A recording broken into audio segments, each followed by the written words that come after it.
the size of the school, their fancy uniforms. And remember what got you here. Focus on the fundamentals that we've gone over time and time again. And most important, don't get caught up thinking about winning or losing this game. If you put your effort and concentration into playing to your potential, to be the best that you can be, I don't care what the scoreboard says at the end of the game, in my book, we're going to be winners. This is the New Hampshire High School Basketball Show. This is a second coming. This is a call to arms. Your finest hour won't be wasted.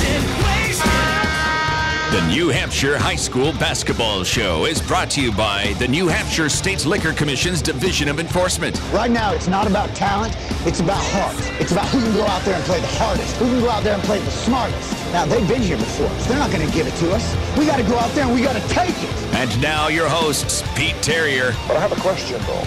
Those 2 foul shots, the end of the game, did you miss them? Or did you miss them? Not exactly a shoot question, is it? And Dave Haley from NHSportsPage.com. All season long, we played our game. Right now, you're playing theirs. When we step on the floor, every second that clock is ticking, we are pedal to the metal.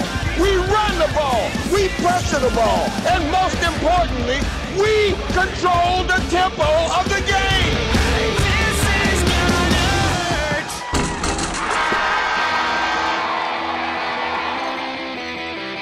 Good morning to you and welcome to another edition of the New Hampshire High School Hoop Show. We do it each and every Saturday morning live on the radio. 2 fine stations here in New Hampshire, the legendary WGIR News Radio 610 and the becoming legendary 96.7 out on the Seacoast. My name is Pete Terrier.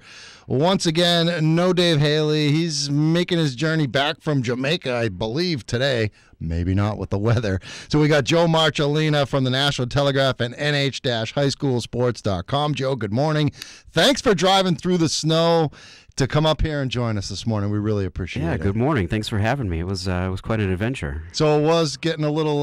It's a lot worse in Nashua than it is up here in Manchester. When I woke up at about 6:30 this morning, the wife said, hey, it's already snowing.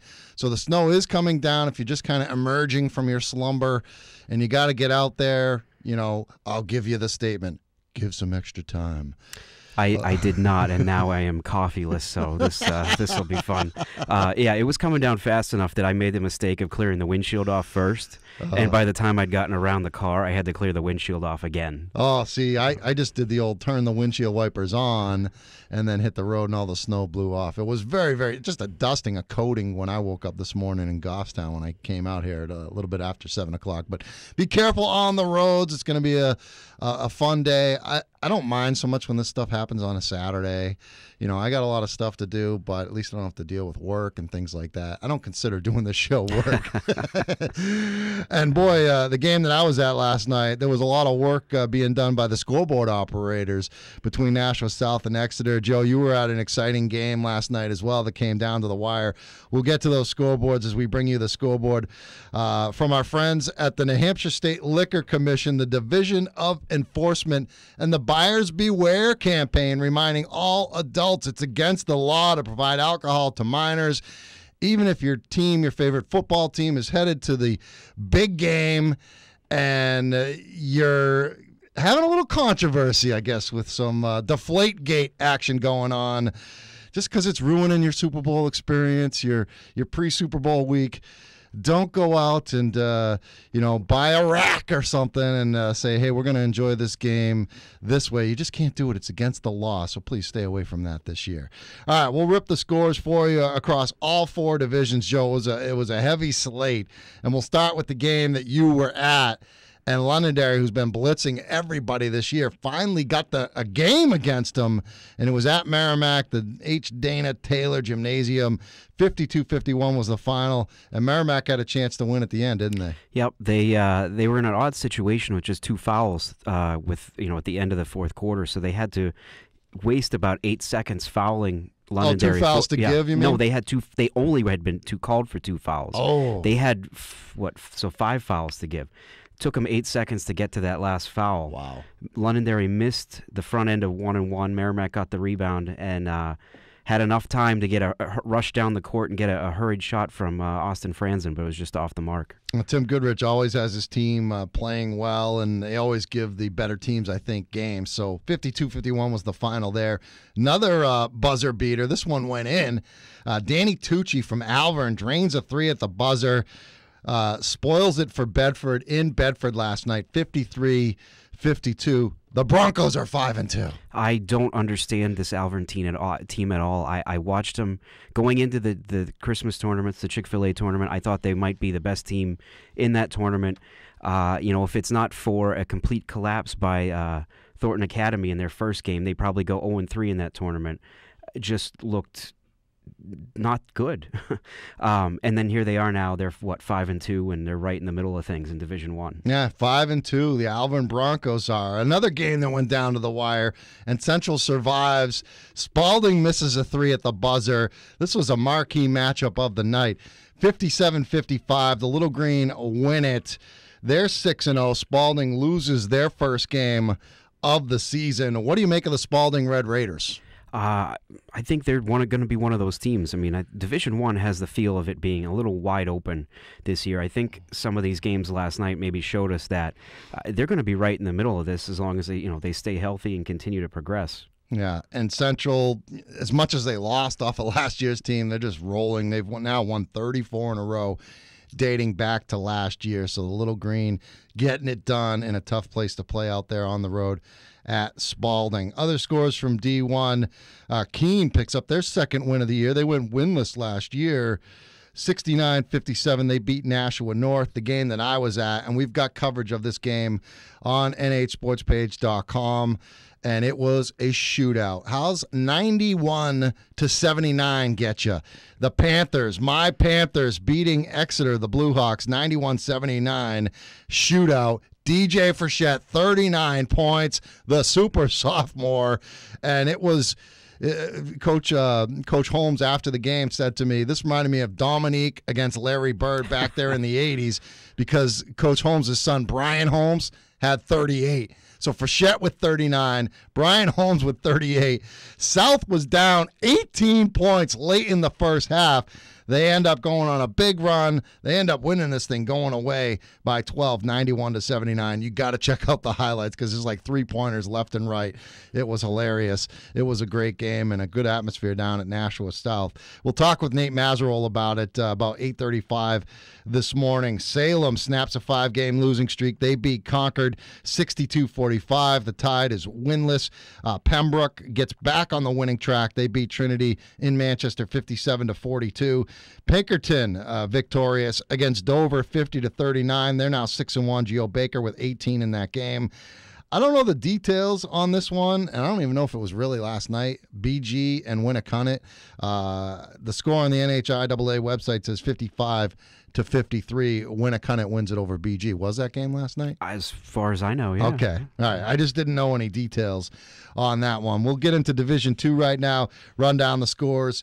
D2, Brady over Goffstown, 72-58. Now, I didn't see any details on this, whether Joe Bell was back, but he missed the game last week against Manchester West when the Blue Knights beat them. And also, Brendan Johnson wasn't at that game either. And Brady lost their first game of the year. They get back on the winning track, beating a tough Goffstown team last night, 72-58. It was Hanover 51, John Stark 41. Co Brown, that's the team. Like you, Joe, with Alvern, you just don't see it, how they're 5-2. Co Brown just continues to win basketball games. And when I saw them in the Coach for a Cause Jamboree, they didn't look very good. Now, they did play Londonderry in that game. Co Brown beats Kennett last night in North Conway, 57-51. That's a big win to go up there and get it. And that Kennett is good this year. They're right in the middle of things in Division II. Mm-hmm. That's a big win. Lebanon with a big win. They won by 19 at home against Conval, 72-53. It was Merrimack Valley beating Oyster River, 60-41. Portsmouth, they're a wagon. Joe, I know you're close with the Milford program and those teams in the Souhegan Valley, but Portsmouth just too much for the Spartans last night, 57-33. Mulvey's team now 7-0. Milford slips to 4-3. They were 3-0 not like a week ago. I think they're hitting a tougher part of their schedule right now. I mean, they opened with 2 wins over Hollis and then a win over Sauhegan. They played great in the Chick-fil-A tournament. I think Didn't they lose to South in the championship? No, they lost in the first round, but Okay. it was a game. It was a tie game late in the fourth quarter. All right. So they're a much better team than they have been the last couple of years. I know some of those coaches were pretty proud. I believe Portsmouth only had about 33 points or 37, somewhere around there, going into the fourth quarter, and a bit of a moral victory for them, I think. Well, you mentioned playing well, and this team is playing much better this year than they have in years past. The Manchester West Blue Knights, 7-1 now, romped St. Thomas 78-48 last night. Motu Maker, the big guy, 19 points, 10 rebounds, the double-double. Zach Jones with 22. I think it was Zach Jones' birthday yesterday, I saw on Twitter. So happy birthday, Zach. Celebrated it with a victory for Manchester West. Hollis Brookline, you mentioned them just a minute ago.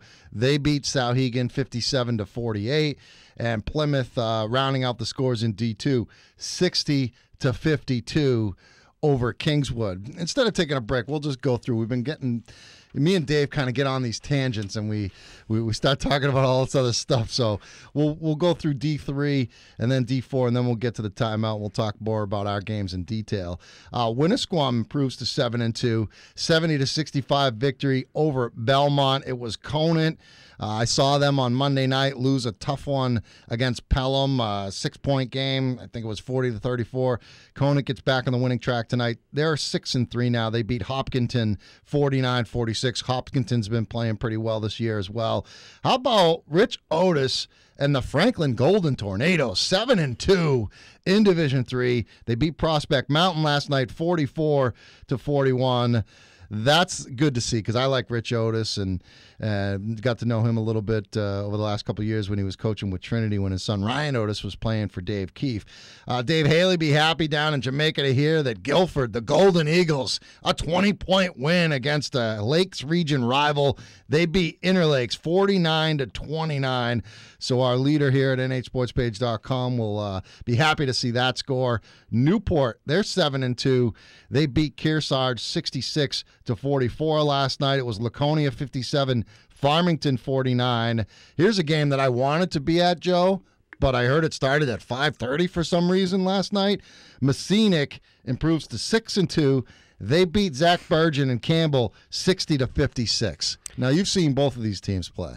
I've seen neither of these teams play. No, Come on, Joe. I have not seen either of those teams play yet. But did you hear that game started at 5:30 yesterday? I don't think it. I don't know if it did. I saw on the website. It said it was. Yeah, I know. There's been some of the smaller schools I've noticed this year have been posting when the JV games start, and that's it. So that may have been the JV start time, and then they just kind of say, show up whenever you can. Well, I would have been there had I known it was at 7 o'clock. But look, I'm not complaining about the game that I saw Nashua South and Exeter last night. But I honestly was gonna go to that Messina Campbell game, but I thought it was at 5:30. I should have went to the source and asked one of the players or something like that, or the coaches, instead of just relying on a website. But whatever. Pelham 8-0, 74-30 over Monadnock, 54-10 at halftime. Keith Brown scoring 25, just 10 more to go for 1,000. Hopefully he gets it at home. I don't know if their next game is at home, but I think they were talking about that happening. And this 54-10 at halftime score is ridiculous.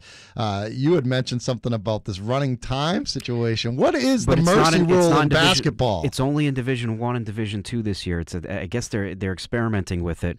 What it is it's kind of like a combination of football and I think what they have in hockey and soccer, where in the second half, if one team gets up by 35 points, the clock continues to run with the exception of foul shots and timeouts. But when you really think of it, and because I saw a running clock at one of these games earlier this year, and there were nothing other than timeouts and foul shots the rest of the way. So the clock continued to stop. It's one of those. It's 35 points, and even if you get it under 35 points, it doesn't stop. So it's stupid. so far, I mean, I get what they're trying to do. They're trying to avoid things like that. I think we like it in football as a writer. You don't. I don't. Do you like it in football as a writer? Yes, because football games tend to take longer, and really, if you're up 35 points in the second half of a football game, it's very rare that you come back from that. It's very rare you come back from that in basketball. Yeah. But basketball games aren't. No one's sitting there saying, "Man, I can't believe this basketball game went 3 hours. I wish it was shorter." That doesn't happen. If it goes an hour and a half, that's a long game. And from the coaches that I've kind of talked to about this so far, they aren't really big fans of it. You know, it's kind of like these games are short enough already. You know, it's a 32-minute game in high school, folks. Yeah, it's not. My personal feeling about it was it just felt unnecessary. Yeah, I don't know. I mean, look, I'm all for kind of experimenting and things like that, but maybe do it in the preseason. There are some ways that something like this would fix, fix a certain thing, like these lopsided scores. The only thing that's going to fix this is kids getting better at basketball.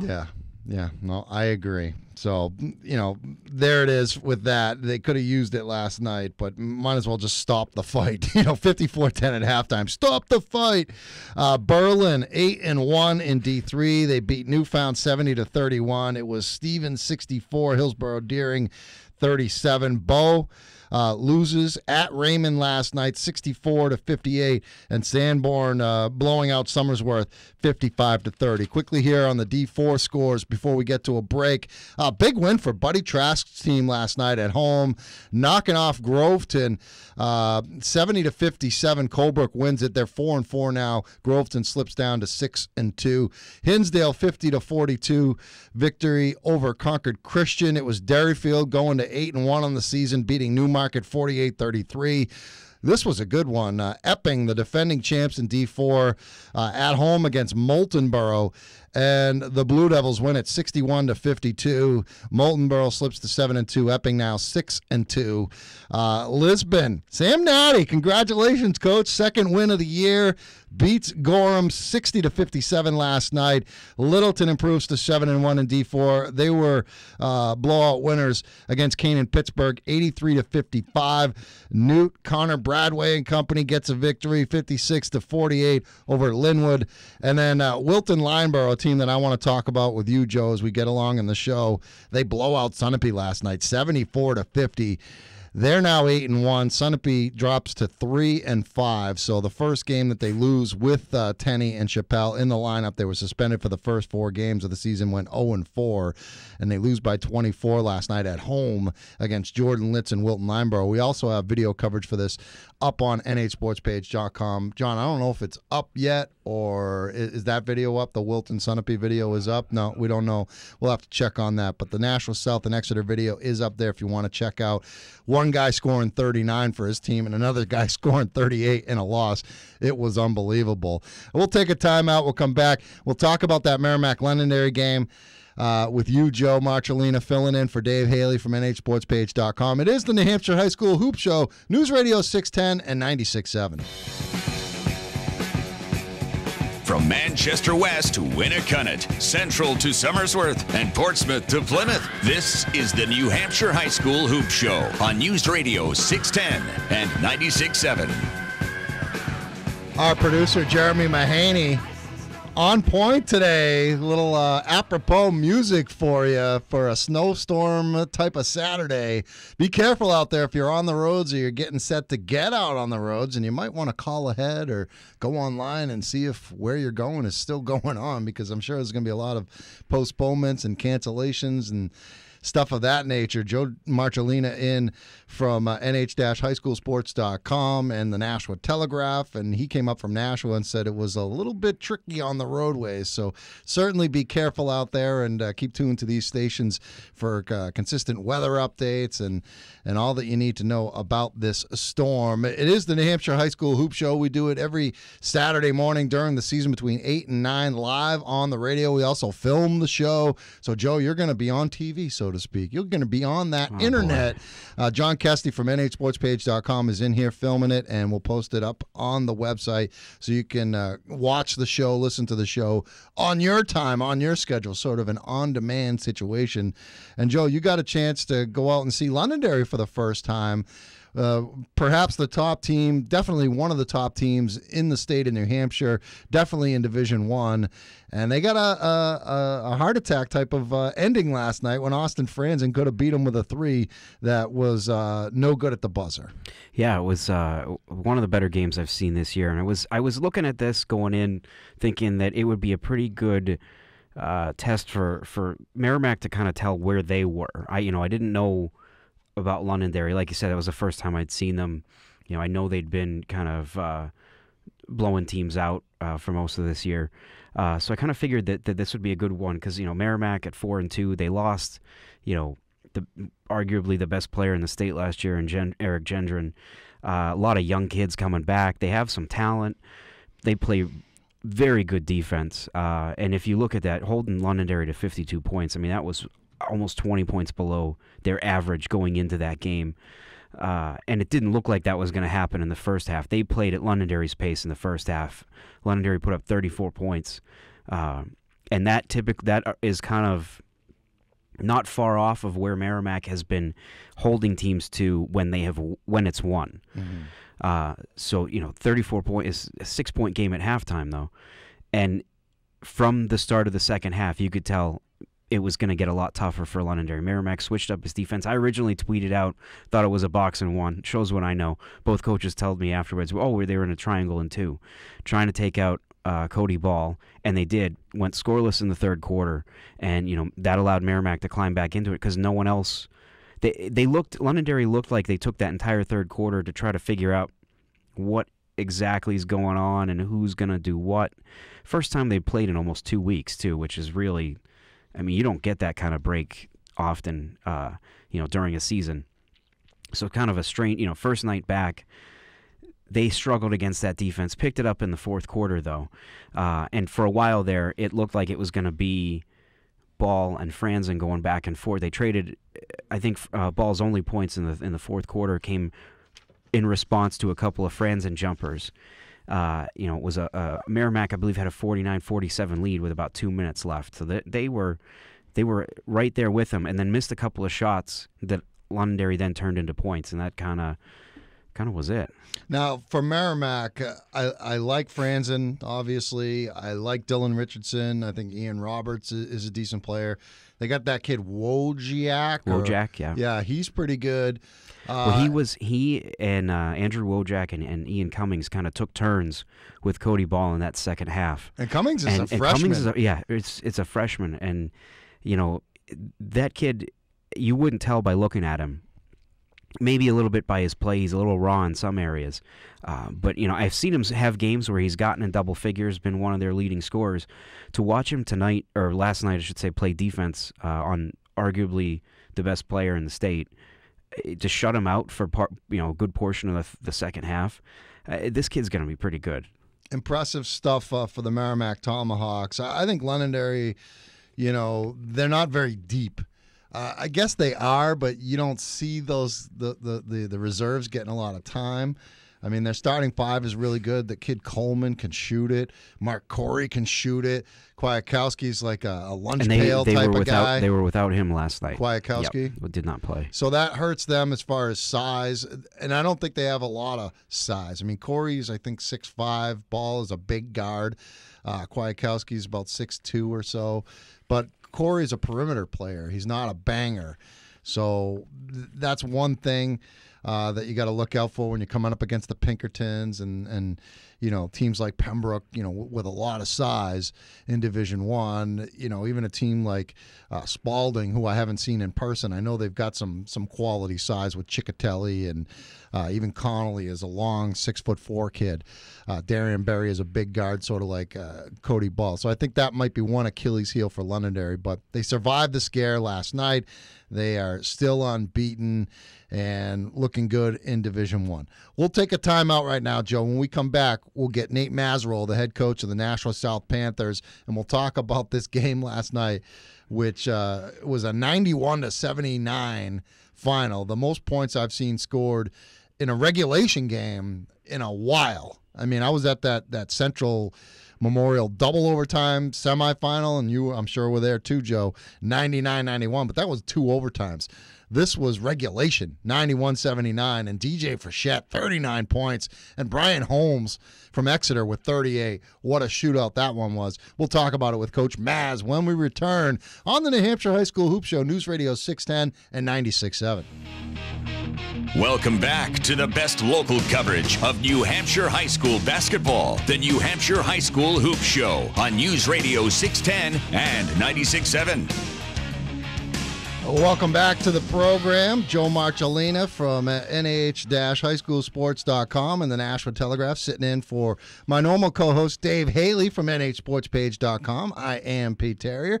A proud Nashua High School alum, class of 1988, brings on another Nashua High School alum, class of 1991, Nate. Is that correct? That is correct. A champion in 1991 as well as a player and now as a longtime coach of the Panthers. What a game last night, Coach. 91-79. Your team beats Exeter, but this is a game that you trailed by 18 points with, I think, 3 minutes left to go in the first half. How the heck did you make the comeback? No idea. I would like to say, obviously, DJ Frechette and Mike Osgood, Rohan Patel. And you know what? I have to give credit to one other guy, Kevin Janau, our point guard, sophomore. Doesn't get a lot of press, doesn't get too much credit because it doesn't often score too many points, but just a great floor game, and he deserves a lot of credit as well. I got a question about Kevin Janau that I want to ask you as a former point guard and a coach. At the end of that game, you guys are kind of trying to run clock, and he's sitting there with the fancy dribble, and he was like right in front of you. You're on the sideline, and he's like going between his legs and using the timeline to back off so the 5-second count goes away, it comes back. And you're just like watching him with this fancy dribble. What was going through your mind in that situation? The first thing was jealousy because I could never dribble like that on my best day. So that was first. And we, with all the work we've done on everything you have to work on as a coach during the season, we haven't really done much in terms of end of quarter, end of game situations, and that's certainly on me as a coach. But it's nice to know that I have a point guard who's capable of doing that and having the situation in front of me and knowing Kevin was right there. All I do as a coach is just say he's counting, he's not counting, letting him know whether the official is counting the 5 count. And with Kevin's ball handling skills, certainly that may be our best option in terms of running clock. So that's exactly how I would have, well, not planned it, but that's how it worked out. Nate, I know you and I have talked about him a couple of times already this year, but when he keeps doing amazing things like last night, where did DJ come from? How is a sophomore just kind of coming out and just putting up the points that he has? And I know you said you kind of got an inkling of this when you first watched him play. DJ, as a freshman last year, this is one of my favorite stories. So we're playing at Spalding in our first game, and DJ swung JV and varsity last year, and he came off the bench probably late first quarter, middle second quarter, something like that. In his first varsity game ever, and within 5 seconds, he had 3 points. We just had a transition play. Someone hit him in the corner, and he, not even a moment of hesitation, went up, nothing but net. Okay, this kid wants to score. So I've known for some time. Just last year with our heavy guard rotation, I just probably, hindsight being 20/20, wrongly didn't get him enough varsity minutes. But we knew we had a scorer in our midst, and that is just coming to fruition each and every night. And the kid does it in a million different ways. I mean, he can drain the threes. He's got such a quick release. He goes to the basket. He hangs in the air. He changes the shot, double pump moves, reverses. The kid's got it all in his arsenal, and he's not a big kid. No, he isn't. No fear. Absolutely no fear. He is just, he's a gym rat, which is the highest compliment you can pay a basketball player. He loves the bright lights. He wants the ball in his hands when it matters. And what I was very proud of last night, and he's been getting better at this, he shoots a lot, and he has to. But I didn't see too many instances last night, if any, and he's, as I said, getting better, of any selfish bad shots. He doesn't have free reign per se, because certainly we have other guys on the floor who can score, Mike Osgood in particular. But certainly there's a freedom there where he's our scorer, and we need him to score. So whereas I've always been hey, let's run flex and make those cuts right, and let's set those screens and run the offense until we get the perfect shot. When you have someone like DJ, you have to give him that freedom to go score, and he's done a very nice job with it last night, Exhibit A, because nothing seemed forced, and he was on fire. Given that you guys can put up the points the way that you have at times, do you kind of feel like maybe this team isn't ever really out of a game? You had the big comeback last night. I saw you guys last week against BG, and you had stretches where you got down but were able to get back in it pretty quickly. Does it is that ever go through your mind that we're never really out of a game? It is strange for me, because in all my years coaching, I've always, at least thought of myself as a defense-first coach, and that's gone out the window this year. Certainly, and as I've told the kids, we did a nice job in the fourth quarter defensively. They made some really tough shots. Brian Holmes is very, very good. So getting back to your question, it's funny that you asked that, because last night we're down 18, and I'm thinking, you know what? We're not out of this thing. No, and I was very pleased with the guys. We kept our poise. No one got down. We just stayed on task, and yeah, we have the ability to go on some runs. We'd like to play up and down. Certainly like to get a lot better in our half-court defense, and because, as I tell the guys, tournament games aren't like that. And if we are so fortunate to get into tournament atmosphere, run and gun very rarely wins. And I would hate to even label us as run and gun, but hey, when you score 91 points, I guess you're running and gunning a little bit. Let's speak about the defense, and there was no defense you could apply to Bryant Holmes last night. Jeff Holmes, the Exeter coach, he was a hell of a player at Keene back in his day. I think Pat Leptowski broke his school record. He did, that's right. Yeah, that was back when I think you guys played Keene in the playoffs that year at UNH. I think that was a quarterfinal game when they were still playing the quarterfinals. But, I was talking to Coach Holmes after the game, and he was like, that was like Larry and Dominique back in 88, I think. But Brian Holmes, was matching DJ point for point, especially in the fourth quarter. Watch this video highlight last night. We have it up on the nhsportspage.com website. And I got to credit Tom Crocco and Adam Buskey, a couple of Nashua South students who did the play-by-play of the entire game, and just the comments that these kids are making as both your guy DJ Frechette and Brian Holmes were going off. It was hilarious. It was just funny and almost comical. Now you'll probably be able to enjoy it more than you did last night. But that kid had 38 points. He had 8 3-pointers. I mean, he was just unbelievable. Well, I'll talk about Tom and Adam first. We love that they're doing that now. They're bringing a school spirit to South that we've been looking for quite some time, and they're looking to put together a sports center program with our TV production program at school. So those two are doing a great job, and it's a lot of fun. I know the student body really enjoys having that outlet for sports. But you're right, they do a nice job. But I think after the game, I talked to the guys in the team room after, and I said, guys, how many times did I turn to the bench and just put my hands up and say, that was great defense. There's nothing we can do. I mean, as we were watching the game, DJ eventually started covering Bryant Holmes, and he was right there with a hand in his face, and he's knocking down step-back 18-footers, step-back 20-footers, and he's so quick. Unless you run and double, which is not something I like to do, because I just don't like giving up other options. It's pick your poison, and thankfully we had enough to outscore him, and that's really what it was, because he is very, very good. We're coming up on the end of January here, and you look at the Division I standings, and other than the teams up up at the top, Spalding, Londonderry, Central, I guess Alvern you can throw in there because they've only got the 2 losses. With so many teams being right in there with 3 losses, 4 losses, kind of stacked up in the middle, do you guys, and do you know if any other coaches too, kind of feel like this could almost be anybody's game? Absolutely. Certainly, it is. I've talked to several coaches and we've said it's wide open.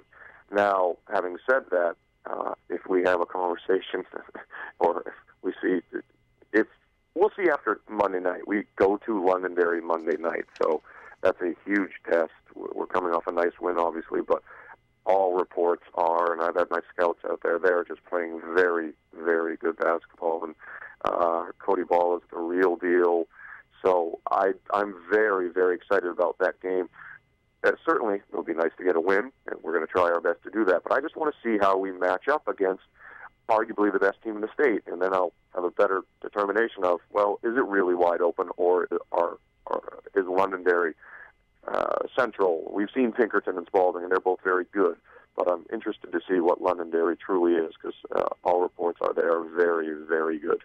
Coach, we really appreciate the time on a Saturday morning. Hope you don't have a lot to do with the snow flying around today, and we'll see you again as the season continues on. Thank you very much, guys. I appreciate your time as well. All right, Nate Mazeroll, head coach of the Nashua South Panthers, doing me proud. A proud alum. You're a proud alum, too. What year did you graduate? 99. So 99. So 11 years after me, Joe was still holding it down. Actually, my younger brother had Nate. I don't remember if it was in middle school or junior high or high school, but he had him as a teacher a while back. I used to coach DJ Frichette's dad, Danny Frichette, when he was playing for the boys club. I used to do a summer league coaching stint over there, and I remember Danny Frichette was a great player. And then seeing DJ last year, I was like, wow, that's got to be his kid.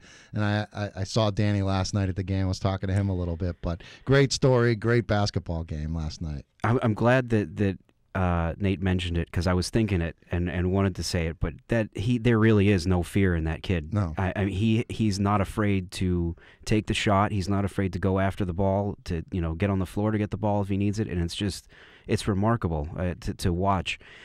It's something to see in a senior. To see it in a sophomore is it's phenomenal.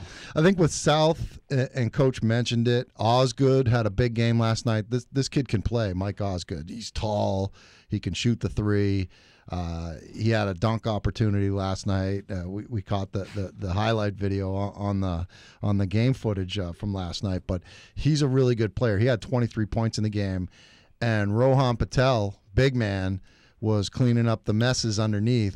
And if they can get, that second, third guy, they could be I'm not saying they're going and winning a championship this year, but they could be in the mix. The pieces are there.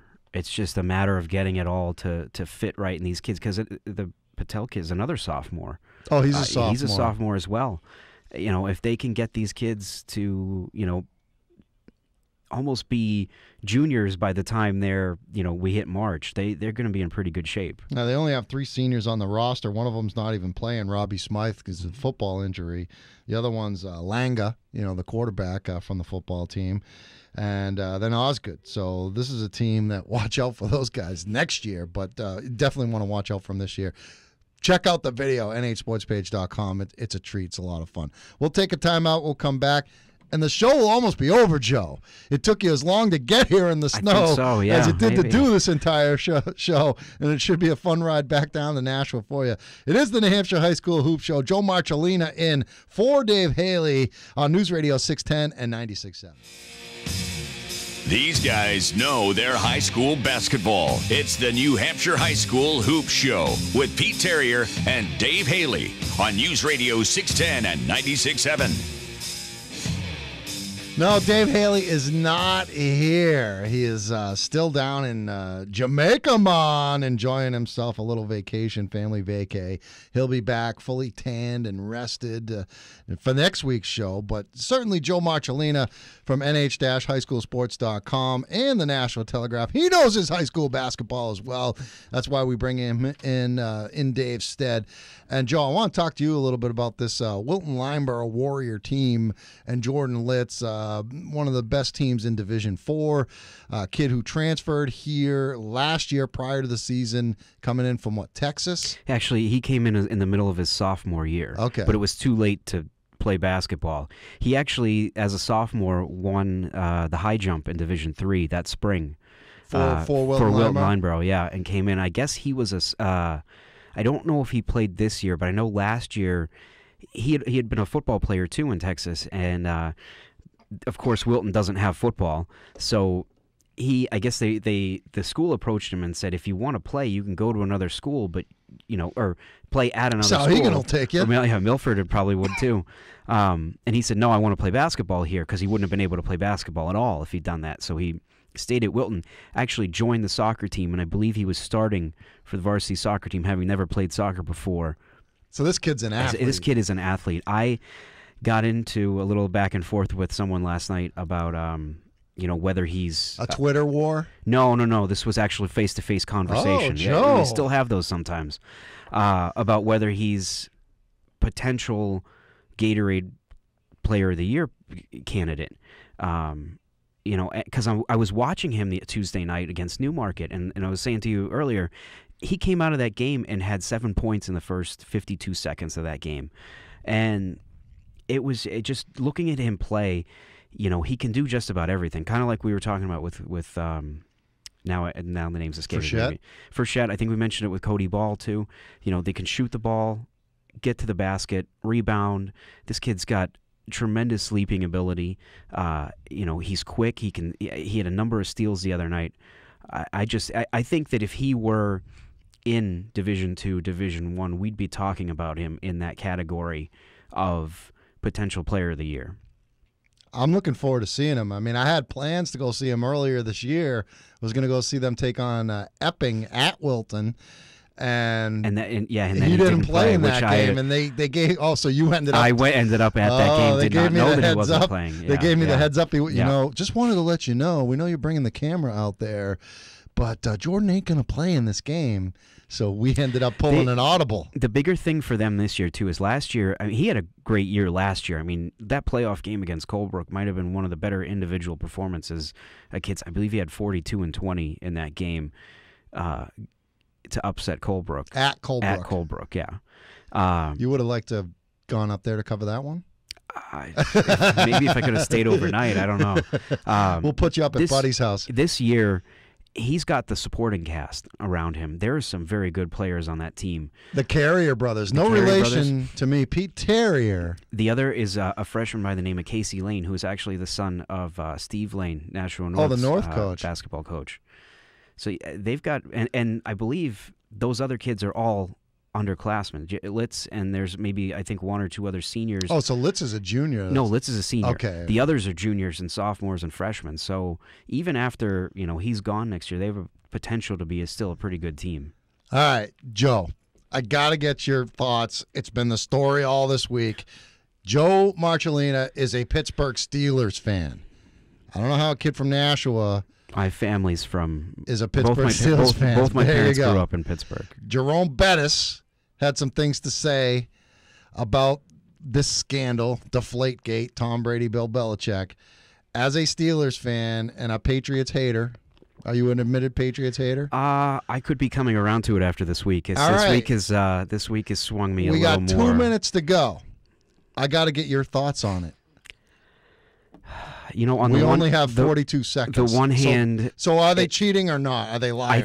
I think they're cheating, but at the same time, I don't know what exactly this does for them. I mean, it didn't do anything on Sunday. Maybe it has in the past. All right, it's not a big deal. A Steelers fan has admitted it. Joe, that's all the time we have, so we thank you. Sorry to cut it out. Check out the website, nh-highschoolsports.com.